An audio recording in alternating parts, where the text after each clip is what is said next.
Bienvenidos a este gran evento. Nos sentimos muy orgullosos de estar auspiciando un evento tan importante para la educación, diría yo, no solamente en los Estados Unidos de América y en nuestro país, sino en el continente. Y ahora les voy a decir por qué. La Universidad Nacional Autónoma de México, tenemos hoy aquí presente a nuestro querido rector, quien debo decir que fue inicialmente el que tuvo la gran idea de organizar este evento por la relevancia de la relación entre la Universidad de California y la Universidad Nacional Autónoma de México. Debo decir que la relación es extraordinaria. He dicho yo en un par de ocasiones que para mí la figura geométrica perfecta es el círculo. Y es una de esas ocasiones en las que se da un círculo perfecto. La Universidad Nacional Autónoma de México fue fundada en el año de 1551. En su momento, la Universidad Real de la Nueva España, que después se volvió de alguna manera la Universidad Real y Pontificia. Sin embargo, en el siglo XIX, la universidad cerró sus puertas, dividiéndose en diversas facultades, y no es sino hasta el año 1910, en aquel momento, con aquel extraordinario intelectual, secretario de Educación Pública, don Justo Sierra, en donde se vuelve a fundar la Universidad Nacional Autónoma de México con las facultades en aquel momento de jurisprudencia, de medicina, de ingeniería y de bellas artes. Y en ese momento específico, la Universidad de California, en ese momento la Universidad de Berkeley, la Universidad de París, la Universidad de Salamanca, fueron madrinas de la refundación de la Universidad Nacional Autónoma de México. Entonces, si bien la Universidad Nacional Autónoma de México creemos que fue la primera en el continente, porque fue la primera en donde se auspició una cátedra, si bien no fue la primera que recibió, que recibió en ese momento la cédula real, pero sí fue la primera en donde se auspició la primera cátedra, es la Universidad de California, la que es madrina de la Universidad Nacional Autónoma de México en el momento de esa refundación en el año de 1910. Debo decir que nos sentimos muy orgullosos, además, de esta extraordinaria relación que se ha fomentado a través de los años, que es extraordinariamente rica, y que estamos hablando de dos de las más grandes universidades del continente. Sin duda, la Universidad Nacional Autónoma de México, por número de estudiantes, por el porcentaje a nivel nacional de investigación que se realiza, por el número de carreras que ofrece, es sin duda alguna la universidad más importante de México y, a mi juicio, la más o de las más importantes de toda América. La Universidad de California hoy tiene más de 2 millones de estudiantes. La investigación que realiza, lo que aporta a los Estados Unidos de América, y además en un estado en donde el 35% de la población es hispana. Entonces, esta relación entre las universidades de México y de California es verdaderamente importante para el desarrollo binacional, para la cultura binacional y para el desarrollo del continente. Entonces, qué importante tener hoy con nosotros a los dos líderes de cada una de las universidades, y no voy a abarcar más tiempo porque tenemos que escuchar mucho de cada uno de nuestros rectores, el doctor Enrique Graue Wiechers y el doctor Michael Drake, que además comentaba atinadamente el doctor Graue que los dos son médicos y los dos son oftalmólogos. Entonces, creo que eso es una coincidencia, una vez más, extraordinaria. Creo que ni el doctor Graue ni el doctor Drake necesitan una presentación. Los dos son gente conocida, y prefiero cederles la palabra anunciando que nos va a hacer el día de hoy, nuestro director ejecutivo en Aspen, quien pues, sus credenciales hablan por él mismo, con una experiencia internacional extraordinaria, entre otras fue subsecretario de Relaciones Exteriores para América del Norte en México. Nos hará Enrique el favor de moderar este extraordinario diálogo en relación al cual estamos muy entusiasmados. Gracias a todos por estar presentes. Tienes tu micrófono apagado, Enrique. Muchas gracias, Luis, por la presentación. And especially thanks to President Drake and to mi tocayo Enrique Graue, doctor Graue, un placer tenerlo acá con nosotros. Perhaps we can start by saying that there's translation from English to Spanish. Hay traducción de inglés a español ahí en el botón de interpretación para quienes quieran utilizarlo. Why don't we kick it off by starting with the relationship that Luis Gerardo has depicted between the two universities. It's more than a century that you have had a very close collaboration. Let me start with you, Dr. Gray, as our guest from overseas. What could you say are the most salient features of this collaboration between the University of California and UNAM? Well, thank you very much. And it's my pleasure to be here this morning, and a great privilege and honor to be able to spend time with the UNAM Rector, Dr. Graue, and Ambassador Baruga, and the Executive Director of the Aspen Institute, my colleagues. It's so nice to have this opportunity to speak with you. And I'd say that the relationship of our universities is one that, as you mentioned, is a century old.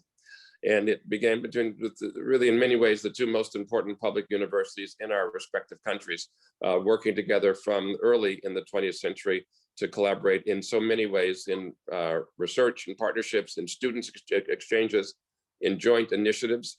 We've had decades of collaboration through UC Mexis, the UC Mexico Health Initiative, the Casa de California, which is now managed as the Alianza UCMX. And since 2010, more than 100 collaborative grants for bilateral UC-UNAM research teams have resulted in more than 2,000 joint publications in diverse fields of study. Thank you. Dr. Graue, what would you say are the most salient features of this collaboration? Oh, besides this long relation that we have and collaborations with the University of California, Dr. Drake pointed out that we have these agreements that are still current, more than 7 agreements already signed and they're still active. The student mobility has been increasing. In the last decade, more than 300 students from UNAM and University of California came to both countries, both universities. The academic mobility means with this, our researchers and professors indicates that we received in the same period around almost 100 of professors and researchers from UNAM in California, and almost 80 from California to Mexico. So it's a very active process. Yeah, already Dr. Drake mentioned that we have more than 2,000 papers together with our researchers. And of course, we have to increase all these kind of collaborations. No? So we have a lot of joint work together, and we have to manage to consolidate it and to create new and innovative lines of collaboration, of course. I was talking with Dr. Trigo and Dr. Lee in order to make a new agenda, no? To achieve these goals and to look for other opportunities. Oh, that's tremendous.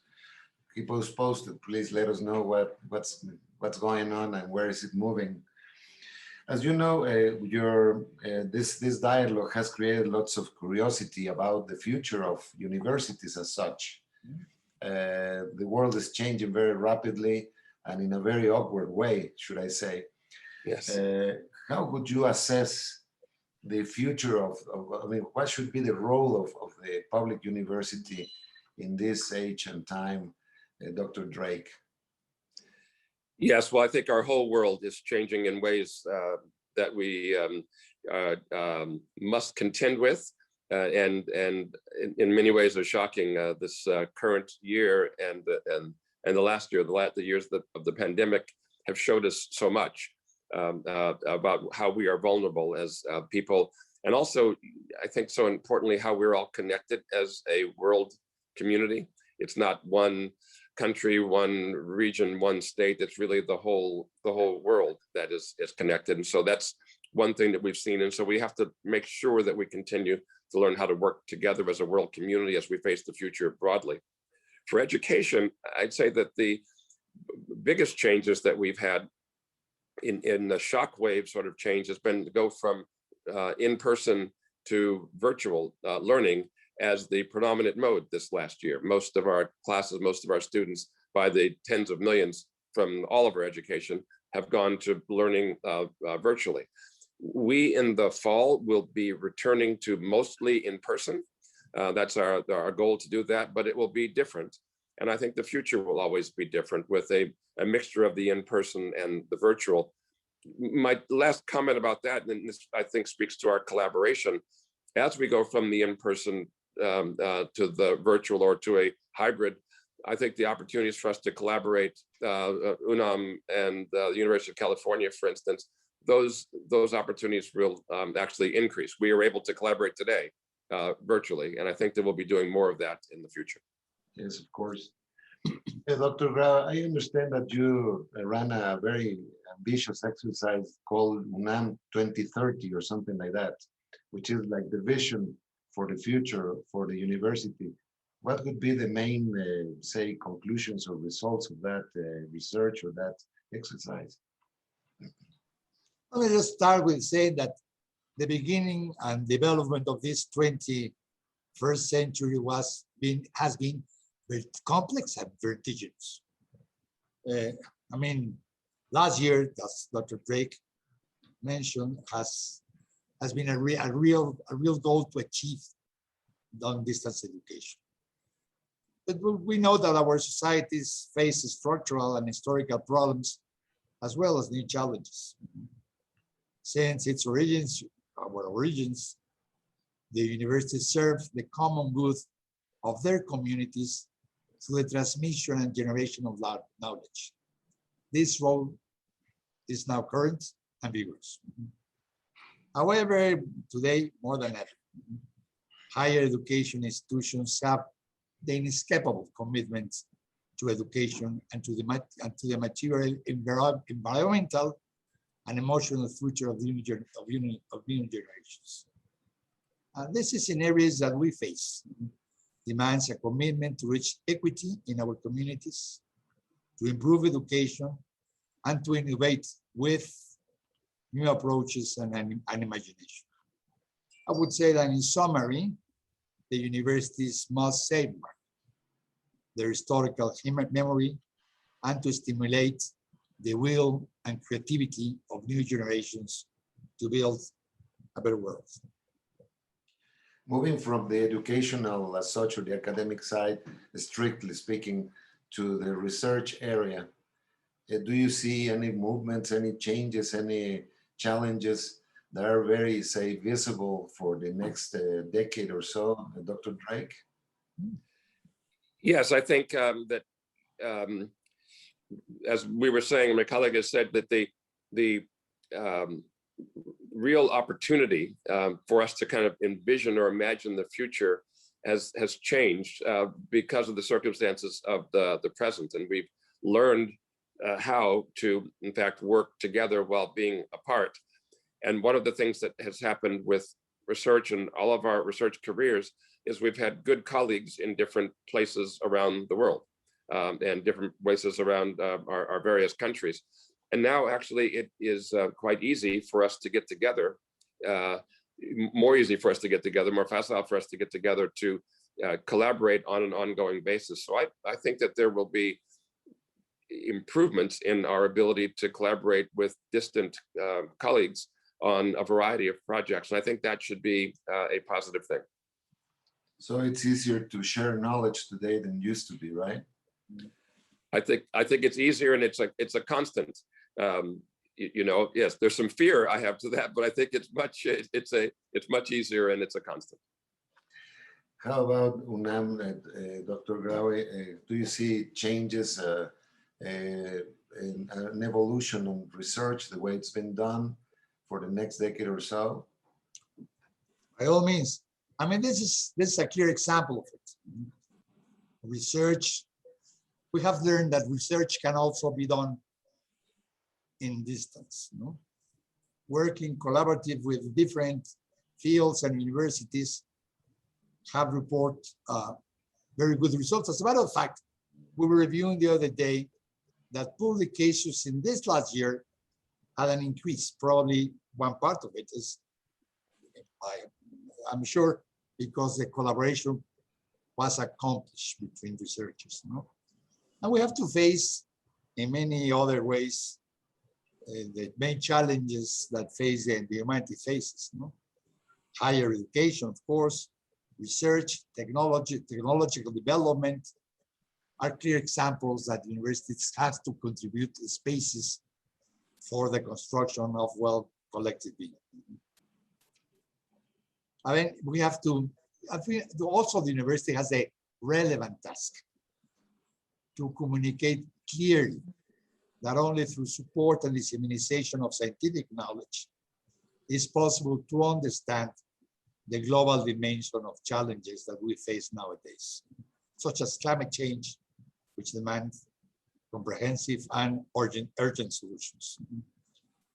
I think that due to its importance and complexity of the actual area, it's necessary that we have made synergies with universities, with researchers, with centers of investigation, with governments, international organizations, civil society, and of course the private sector, in order to accomplish a good results and sustainable planet. Well, thank you for mentioning that, because I was about to ask you about climate change, precisely these global challenges that we are all facing. It seems to me that we are in need of having a stronger voice heard by universities, by our thinkers, just to put it that way.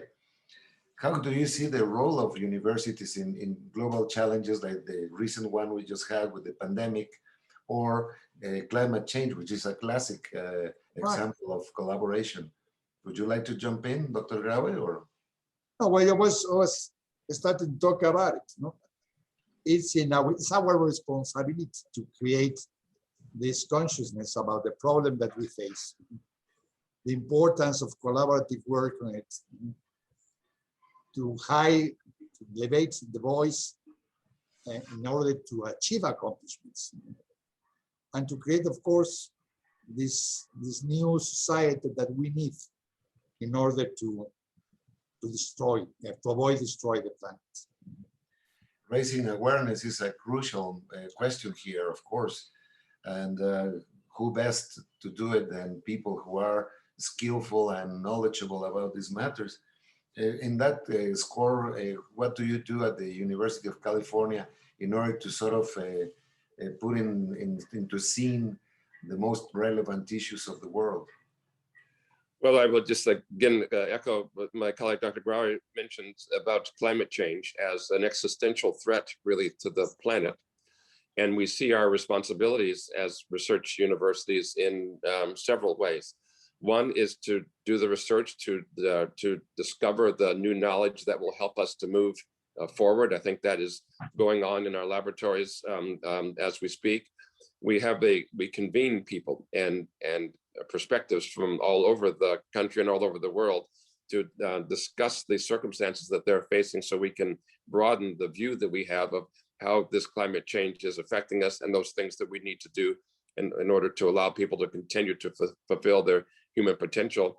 And then we are important disseminators of knowledge.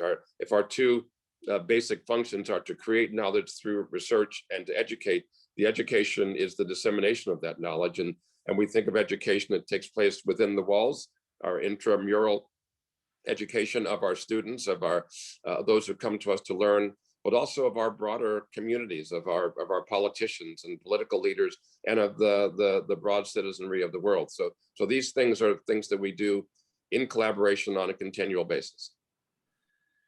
Yes, I, as a diplomat, can assess that. I mean, there have been many efforts, multilateral and otherwise, to deal with climate change. It's been, what, three or so decades right now. Yes. That actually next year will be 3 decades of the Rio summit. And I mean, there's very little advancement on this except for global warming and other issues that we would not like to see. How can you sort of fit into this discussion beyond the diplomats or politicians so as to have more of a dent into the international discussion from a scientific, well-based point of view, Dr. Drake? Yeah, so Ambassador, as you say, there's been broad, active discussion, but the only thing we've seen is increasing temperatures. You know, I mean, that's the sad reality. And we also see, and we've seen this so much, that the politics and the economics of this get in the way sometimes of the science. We can know what the facts are or what needs to be done, but there are other forces at bay. And one of our challenges then is to be able to create the knowledge, to create the information, and then find ways to disseminate and share it so that it becomes useful policy. And the translation of the science to the policy is a really important challenge for us and the world. And so we try, and UNAM, the same, as a broad and comprehensive university, we try to have people who are expert in each of these aspects. And I would say that they are all working, and we have listed it as among our very top priorities. Dr. Graue, in our country, Mexico, how do you see this bridge or no bridge between science and politics? It actually is decision making at the end of the day, isn't it? Right. Well, we have to work in 3 different scenarios. One is to convince the politicians that decision has to be made through scientific knowledge. This is part of it. The other is the large society. We have to really have impact in the society about the importance of the changes in climate change and what can we improve the conditions of it. And the third scenario is through our students. They have to live in universities that we have to make it sustainable in order to create this culture of taking care of the planet. So I think there are 3 ways to do it. Yeah, you mentioned a key word, which is culture. I mean, these challenges are so complex that definitely we need a change of attitude, culture, the way of being, and so on and so forth. In that respect, I would ask you both, how do you see the role of public universities today? I mean, in the modern world, obviously there are other competitors, if you will, but Yes. Public universities are at the heart of societies. That's at least my view. Could you share some thoughts on the role of public universities funding the future, even fees for students, research, how you fund it, and all that kind of complexity? I don't know who would like to start. May I have first for a moment, I'd say this is the kind of thing that keeps us, why we don't sleep at night. You know, we worry about these things, and you know, when Dr. Graue and I were in medical school and deciding we were going to become ophthalmologists, we thought, well, gosh, we can study, we learn the science, and all we have to know is in 1 cubic inch. You know, we can really focus on this and really be the masters. And then we deviated in our pathways to have look at broader higher education and the universities. And so now you can't get your arms around it all. I would say that these are real challenges, and in the translation of science to policy, we've seen, and this perplexes me, we've seen politicians who come out as anti-science. Their antagonism to science and fact is in fact part of their platform. And this was something that never occurred to me in the past. It was always learning things were a platform. So we have these forces to deal with. I would say that the other thing that some of the forces are pushing on is the value of public higher education. And we see and we continue to celebrate the value of public higher education. We are continuing to make our university more affordable, to provide more and more pathways for students from middle and lower income backgrounds to be able to graduate with no debt. And this is an ongoing battle for us. We're pleased, at least, that we have been able to reverse the trend and that our university is becoming more affordable, and that we are having more students who are first generation students, more students from diverse backgrounds, and more students these days from lower income backgrounds than we've had in the past. And that's the direction that we want to push. You just by passing mentioned that there's like anti-intellectualism sometimes at the policy level. Yes. You remind me of that climate change is a hoax, right? It was used to be said that it doesn't exist. Yeah. Nothing is happening, or it's just the behavior of our planet or something like that. But well, those days are fortunately behind us by now. Fortunately.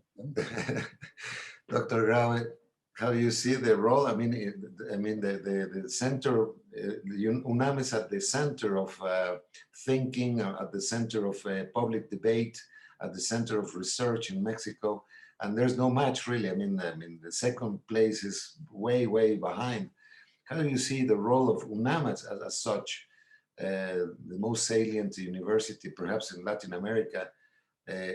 What role is it going to play in our society in the coming years? I would say that public universities in general, and I would like to start thanking President Drake for his approach to Dreamers. I just read it. Thank you very much, Dr. Drake. It's very important for these people. What is the, he was as president, as far as I understand, of the public land granted universities in the past, Dr. Drake. So he knows very well the situation of public universities in the United States through this association of public land grant universities, which will belong as well. University of Guadalajara and University of UNAM are in this association. I think that public universities must preserve and strengthen our social function, Dr. Drake was mentioning it. And at the same time, continue to improve educational quality. That's the big goal. And probably after this pandemic, public universities are committed to build comprehensive and resilient education systems. That's probably the main veto of the future. Digital training and digital learning and teaching are part of this new work. We have to teach the teachers, and we have to make, that's one of the big things that we have as public universities to do, and to establish our far-reaching education and innovation systems to transform the strategies for the future. Which, of course, and you already said it, that collaborative, collective, and interdisciplinary work is necessary and mandatory in terms of research and advance of knowledge. Public universities. Being a public university, at the very end, mean that we have to be in contact with our societies in order to form citizens with cultural and humanistic training as a complete and holistic way of teaching. Yeah, that's the new sort of in the public imagination. The student or the graduated from the future is a very different one than the one we have had. A more complex person, perhaps with more capacity. I would like to give the floor to Luis Gerardo that is eager to participate with some questions here. Well, it's a great privilege, great discussion. I was thinking about some dialogue I held with Ray Dalio at some point a couple of years back. He was providing some information. I've always been very enthusiastic about the job public universities do in society. That's why I'm a professor in UNAM, and how public universities provide a lot of mobility in the social network, and your universities are the most important on both sides of the border. But then Ray was providing some information that, to a certain extent, this information related to the U.S., that to a certain extent, every day there's less mobility, in the sense that the percentage of children of people that studied in universities is being is being more and more, meaning children of people that study in universities that are accepted in universities, the percentage is being larger and larger, and the percentage of children of people that didn't study in universities, didn't have a chance to study in universities, is growing. It's being less and less. So the question to Dr. Drake, and I don't know if that applies to Mexico as well or not, Dr. Graue, is if this is correct, if this is true in the US, and is this a problem in Mexico? Because that's something that would worry me. And the second is, what is being done in our respective countries to make sure that the that there's equal opportunities, not only for those that are children of people that have been able to have access to the greatest universities in both countries, but also to to people that are children of others that have not had the ability to access these universities. I think, is this to me first? If I'm, yeah, yes. Yep, that'd be great. Thank you, Dr. Drake. Thank you very much. I appreciate this, Professor. So, gosh, three answers. Dr. Graue mentioned the Association of Public and Land Grant Universities, which I have the chance to work with, and which UNAM is a member of. And these universities were started in the US in the early 1860s, with the concept of providing an opportunity for people to be with the concept that people would like an opportunity to go to university, which had only been for the elite in the 19th century. And so there was a great growth in this period of time of people who had never been to university over the 20th century, the people coming to university for the first time. And this was great. In the last part of the 20th century, we found that very many of the students who had a chance to go to universities, particularly our highest ranking universities, were in fact from families that had been to university in the past.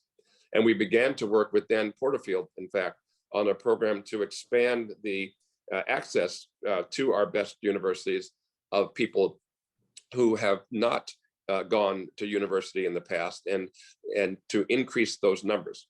And we are seeing some effects of this now in these years. I know at one of our campuses, the University of California, actually two of our campuses, more than 50% of our students are first generation students. UC Irvine, where I had been chancellor, is in the top rank of American research universities, ranked in the top 10 of public universities in the United States, and 51% of its applicants to the next class are students who are the first generation in their family to go to college. So we see more focus on this lately, and more opportunity, and we want to continue to focus on that because we don't want a bifurcated society. One other piece I would throw into those as we continue to work on creating access, is that types of degrees or types of post-secondary training other than a baccalaureate degree are also being considered. So we are looking at people who are at our community colleges, people who are in different kinds of training, and we're thinking about being flexible as the future moves on, that it may be that there is post-secondary and technical and other kinds of training in addition to the traditional baccalaureate degree that in fact form create a pathway to the future. And so broadly, we would like to make it that in our country, 65–70% of people have some level of post-secondary education, whether or not that's a baccalaureate degree.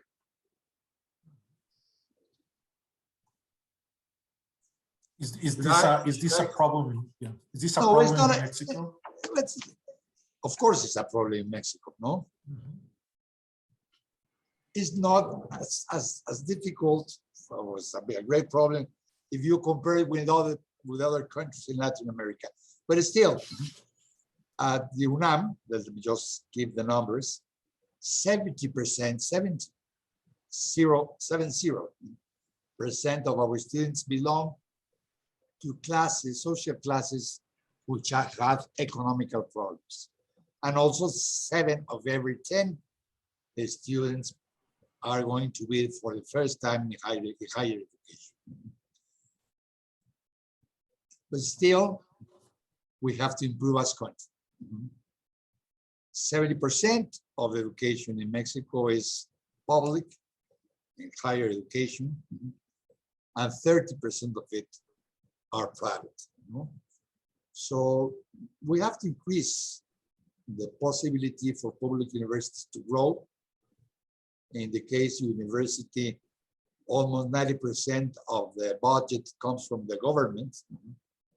And well, it has to be related directly with financial problems. In terms, the budget for the university has to increase. I mean, and we push every year for this. But still, I mean, I think we really do a social. It's a social benefit for the population to have public universities. They push this social mobility necessary to grow. And let me just finish this intervention saying something in Spanish that Confucius said many years ago. I think was the 6th century before Christ. He said that la educación alimenta la esperanza. Y la esperanza alimenta la paz. I think this is very important. It has to be created. We have to educate the population and give them the chances to grow and to have aspirations for a different future. And that's the main role of public universities. Isn't there something like a cat and mouse sort of a race? Because I see, and Dr. Drake mentioned it, that, and you, Dr. Graue, I mean, those figures are very relevant. Education has by and large democratized and enlarged and encompassed more and more people throughout the years. But this career seems to be, or this race seems to be always behind. Is there a way to more expeditious to fill that gap? Perhaps virtual means now that are more in tune. I don't know. How can we bring more people to these benefits that Dr. Graue was mentioning just now? Yes, from my point of view, it's a fascinating cat and mouse or dog chasing its tail, whichever pets I will use. It's right. So because in fact, what we were seeing is that as education was seen as more and more valuable and more precious, our most desirable universities didn't have the capacity to educate everyone. And so there was pressure on admission. And the circumstance was that if you had better access to better schools as a young person, you could be more competitive to go to college. And then that was a self-fulfilling sort of prophecy that your children then had a better chance, etc. And we found it at our most selective universities, mainly private, but also at our University of California campuses, that there was a crowding out of opportunity, because if you start in the middle or you start below the average, you have a hard time catching up to compete with those who start with all of the advantages. And so we've had to put a real effort into making sure that we continue to broaden access as we move forward. Many programs to do that, many that we're very proud of, but we can't keep up. We can't do it fast enough. And so I am hoping that we're able to find ways to use virtual education and to kind of reimagine what an educational pathway looks like, to create pathways that are more open and more accessible to people. So that's the goal. Love to hear from Dr. Graue how you all are facing this. No, I completely agree, Dr. Gray. I mean, this pandemic and this long distance education has opened also new fields of work. You know? I am sure that when we pass this terrible area, we will be able, through this open and long distance education, to increase opportunities to different and increase our matricula of students as well, no? In terms of combining new technologies with the, let's say, the traditional way of teach and learn. You know? So I completely agree. One question that we are very interested in knowing here in Mexico and through the Aspen seminars we have run has to do with the transformations that new technologies are bringing about. Artificial intelligence, robotics, all that kind of stuff. And is displacing, is the fourth, whatever, industrial revolution, and is displacing naturally some of the working force today. How do you envision, the adaptation of people in general to these challenges in order to be able to serve their society, to be valuable to their societies? What is it that comes to your minds on these challenges? Dr. Graue? Yeah, you mentioned this. With this learning that we have through this year, with technological advances, the skills are being redefined, and the professional needs for training are also being redefined. And we as universities should have more flexible and comprehensive educational systems in line to achieve these goals. I think you probably remember that World Economic Forum was pushing for changing these abilities, no? And the pandemic made it.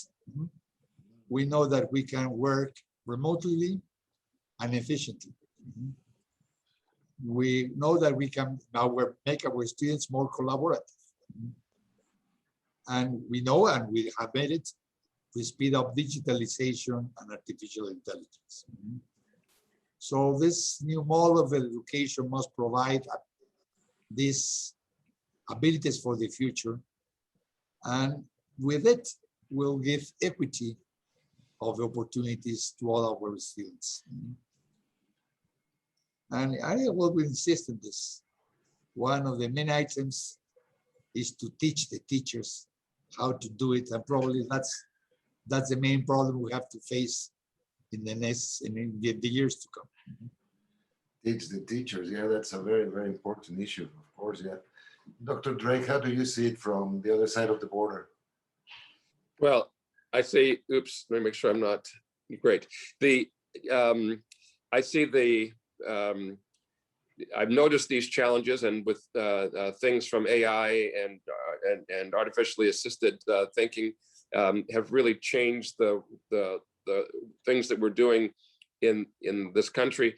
You know, I think that this has been the case throughout the centuries. You know, we have things that are easy for us now that were hard for people in the past, that took longer in the past, and they keep rolling forward. If we go back 10 years or 50 years, computers, you know, 10 years ago or 30 years ago or 40 years ago have really brought things to the fore that we didn't have before. And so I think that we'll continue to develop new opportunities for human collaboration and human endeavor as we move forward. I would have hoped as a child, when I was watching, there was a TV show called The Jetsons that we watched in cartoons, and everyone was zooming around, you know, in the future, and the idea was that life was easier, you know. And there was another TV show at the same time about called The Flintstones, which was meant to be prehistoric.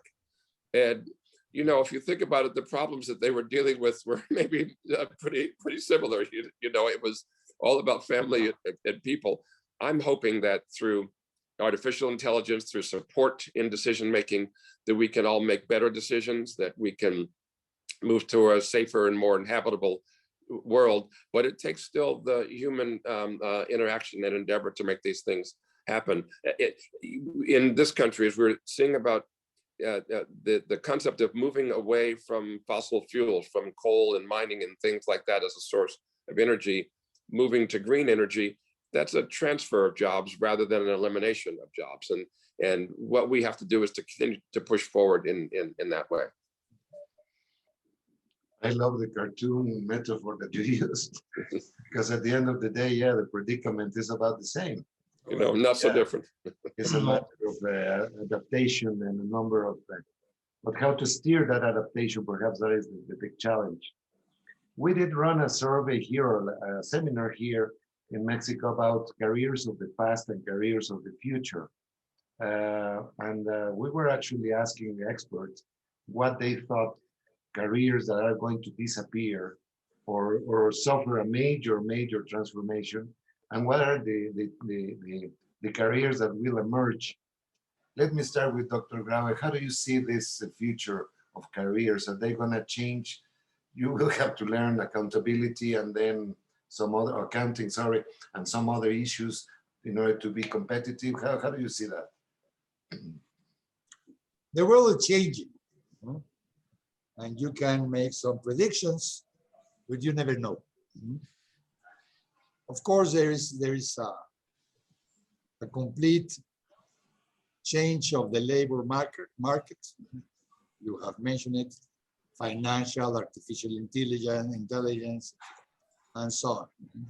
But the main thing is to create and to teach our students to be as flexible as they can, because they don't know really the future and when is good to be the market. Of course, we have created new careers and new bachelor's degrees, but still the main thing is that they have to adapt to reality.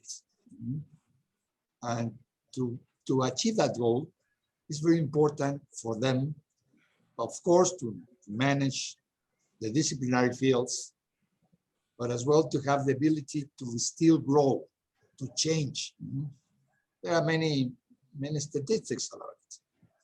In my country, and Dr. Drake and myself are good examples of it, there is at least 3 times the change in your professional life of the way and the place you work. At least 3 times, you said? 3 times at least. Okay. In the higher education level. So that means that we have to change continuously. Right. And we have to have this background for having this ability to change and to try to make an update in everything. Dr. Drake and I, and we'll probably talk about it, are part of this new area. We have changed several times, no? And to reach this ability, I think you have to have a complete and an holistic, how do you call it, comprehensive education with culture, of course, engineering, mathematics, that's that thing, no? Plus the ability, technological ability, the disposition to be adapting to a changing market. So perhaps the role of universities is to set the soil, say, Right. a fertile soil, Yes. and then everybody will grow in a different manner.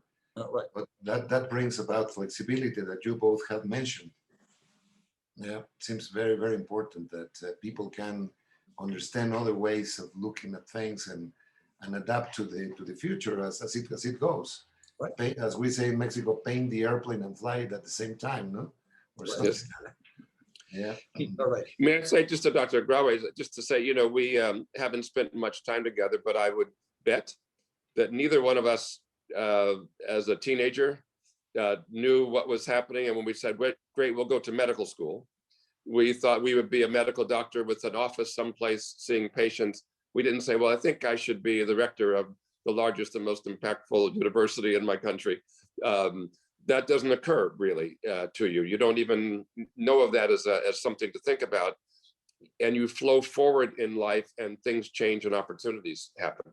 And it is that foundation of flexibility and of broad training that makes it even plausible for you to change your pathway so dramatically. And I say that knowing that that's true about you without even having met, because it's the way life has to work. And so it's I think what gives us hope for the future. Let me just finish with this. Dr. Drake and I started with a world that has 3 centimeters in length. Right. And we have to change from that eye to education, no?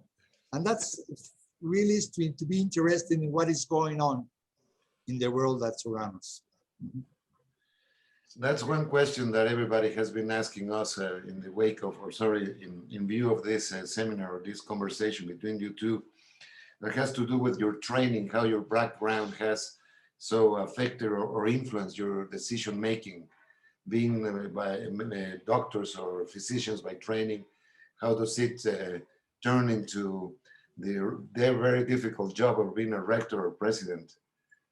Who would like to start? Maybe. I would say it's a very pleasant work, no? It's difficult sometimes, but it's very pleasant. Let me just start this occasion, Mike. I think that both of us we place in this last year health as a priority. And that's probably everybody did it. But as medical doctors, that was a priority for us. I'm sure that Dr. Drake shares with me with this impression. What have we were having very close in terms at the University of Mexico with our specialist in the virus and at the pandemic area, and we made it every effort to put this as the first priority. But still, we really understand that if health is the priority, hope is the other priority. Yeah, that's a medical formation. You always trying to find the cure for something, and at the same time, what is the future of this disease? So hope and health probably was our main achievements for this pandemic area. And I think that Dr. Michael Drake will agree with me with this. You know, I will very much, and I will say that you know, I was asked this once before, but I know we both get asked this question a lot. What went wrong, or how did you had such a good job? You know, how did you get yourself into this? I'm making a joke, but people say, how did you make the transition, and how does it help? And I will say that we both, I think my colleagues in medicine, like science and knowledge and learning. That's important, and like working with people. And that's important, and like being engaged and making a difference. So those things are a foundation. The thing that was maybe most helpful in the medical training, besides the broad training, is the things that we learned in the emergency room. You know, when the patient comes in, things are not quite right. You don't know what's going on. You have to gather data, use that data to make decisions, and then apply yourself in a way that improves the circumstances and moves the thing forward. And I think that that balance, caring about people, wanting to be involved and wanting to make a difference, and then the things that we learn to in uncertain circumstances to evaluate, to gather information, and to use that information to make decisions moving forward has been very helpful in this work. And it continues for us every day. Things come along that we have to do something different and something new every day, keeps us on our toes. Well, in my mind, both of you are an example of commitment and an example of integrity to our societies. And I hope that this conversation has brought closer both the University of Mexico and the University of California. If we achieve that in order to sort of stir up things and make it more active and more successful, I only see the potential of both universities working together is immense. I mean, there's no limit, literally. So I want to thank you before leaving the floor for Luis Gerardo, to thank you both for accepting this invitation, for your initiative, Dr. Graue. It has been a tremendous one. And we hope to keep on pursuing these exchanges of thinking at this very high level, perhaps with other universities in the world. And thank you for being our madrinas, as you were saying before, being our godfathers on this one. I thank you a lot for this conversation, and I hope, and I'm sure that the people have appreciated quite a bit. So you want to say goodbye to the program, Luis Gerardo, thank you very much again. Thank you, Dr. Drake. Thank you, Dr. Graue. This has been an extraordinary dialogue. And I hope, and I'm sure you spoke a lot about hope, Dr. Graue.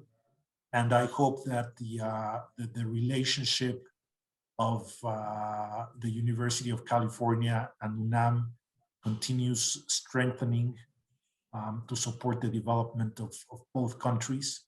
You clearly have an understanding of where public universities should go and the relevance of public universities to the development of our countries, and not only to the development of our countries, but to the understanding of the social network to provide that mobility that is such important in today's world. Understanding that after the pandemics, there's more poverty in the world than before the pandemics. So we trust that your leadership will continue contributing in this direction. I think there's a lot to continue discussing. I'm sure this dialogue could take not hours, but days or months. But I'm sure both of you will have the intelligence and the enthusiasm to continue that extraordinary relationship where I guess to a certain extent, both universities have been godfathers or godmothers of each other through history. Thank you again both, and thank you, Enrique, for this extraordinary participation in this panel, and we hope to see you soon again. Thank you all. It's been my honor to be with you. It was my honor. It was a pleasure, Michael. We were looking forward to meet together, as we were saying in the beginning, here or in California. We will for sure. Or in the middle, we can go to Baja as well. No, we could do that. I would say that the rector of UNAM and I see eye to eye. So right. That was a very good point. Thank you very much, Luis Gerardo. Thank you, Enrique. Thank you, Tocayo. Thank you, Dr. Drake. Thank you, Luis Gerardo. Bye-bye. Take care, everyone.